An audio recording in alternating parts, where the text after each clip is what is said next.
अरे थांब, कुठे निघाला आहेस तू? संकटांना घाबरून असा पळ काढतोयस?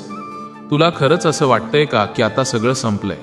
पण एकदा माझ्या डोळ्यात बघ, ज्याचा रक्षणकर्ता मी स्वतः आहे त्याचा अंत इतक्या लवकर होणं अशक्य आहे. विसरलास तू? भिऊ नकोस, मी तुझ्या पाठीशी आहे. बाळा, काळ कधीच एकासारखा नसतो. आज कठीण वेळ आहे म्हणून काय झालं? अरे, कठोर पाषाणाचे घाव सोसल्याशिवाय त्याचं ईश्वरी मूर्तीत रूपांतर होत नाही. तुझ्या आयुष्यात आलेली ही आव्हानं तुला मोडून काढायला नाही, तर तुला वज्रासारखं मजबूत बनवायला आली आहेत. तुला वाटतंय ना की कोणीच तुझ्यासोबत नाही, तू एकाकी पडलायस. पण लक्षात ठेव, जेव्हा तुझा स्वतःवरचा ताबा सुटतो तेव्हा माझा तुझ्यावरचा पहारा अधिक कडक असतो. मी तुझ्या प्रत्येक श्वासात आहे, तुझ्या प्रत्येक वेदनेत आहे आणि तुझ्या संघर्षाचा साक्षीदार मीच आहे.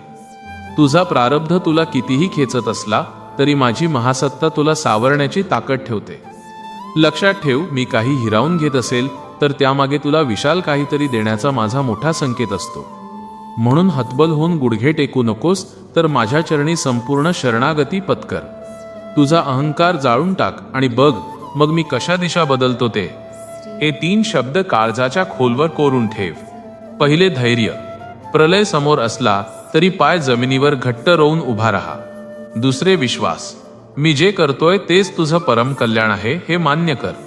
आणि तिसरे, सबुरी. फळ मिळायला थोडा वेळ लागतो पण ते अढळ असणार. उठ आता बाळा, अश्रुपूस आणि पुन्हा एकदा वज्र निर्धाराने उभा राहा. या संकटांना ठणकावून सांग की माझा महास्वामी समर्थ माझ्या पाठीशी ढाल बनून उभा आहे.